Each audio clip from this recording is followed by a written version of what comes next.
টি-20 বিশ্বকাপে ব্যর্থ হয়ে দায়িত্ব ছেড়েছিলেন নাজমুল হোসেন শান্ত।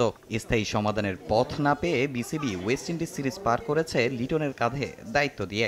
সামনে টি-20 ফরম্যাটে বাংলাদেশের ব্যস্ত সূচি। আগামী বছরের শুরুতেই শর্টার ফরম্যাটের মেগা আসর, সেটা নিয়ে দীর্ঘমেয়াদী পরিকল্পনা বিসিবির।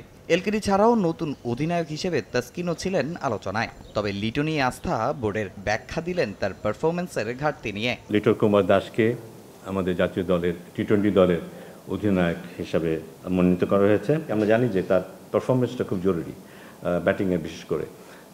সেটা যদি আমরা একটু গুছিয়ে নিতে পারি, তাহলে মনে হয় আমাদের এই দলটা ওখানে ও খুব ভালো একটা রোল প্লে করতে পারবে।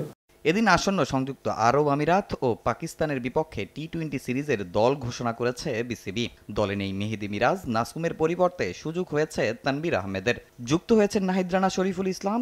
ইনজুরিতে নেই তাসকিন আহমেদ। তবে ঘরোয়া লিগে ধারাবাহিক রান করেও সুযোগ হয়নি নাইম শেখের। অভিজ্ঞ মিরাজকেও বা কেন রাখেননি নির্বাচকরা? নিউজিল্যান্ডের এই দলটা কিন্তু নেহাত কম শক্তিশালী দল না।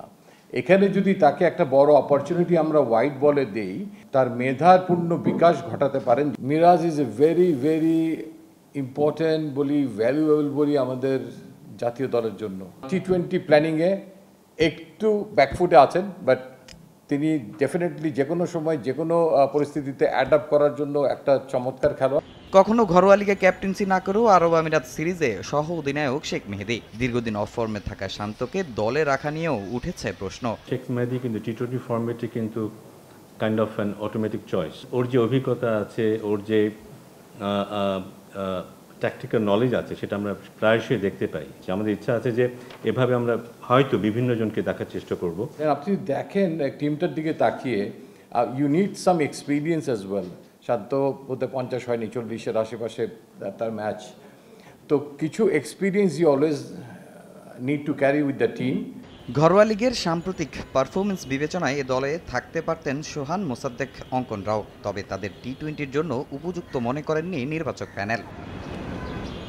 এর আগেও জাতীয় দলের দায়িত্ব সামলেছিলেন লিটন দাস। তার অধীনে সবশেষ সাদা বলের সিরিজে সাফল্য পেয়েছে বাংলাদেশ। যদিও তখন ছিলেন অন্তর্বর্তী, এখন পেলেন স্থায়ী দায়িত্ব। এখন দেখার অপেক্ষায় ক্যাপ্টেন লিটন নিজেকে যোগ্য প্রমাণ করতে পারেন কিনা।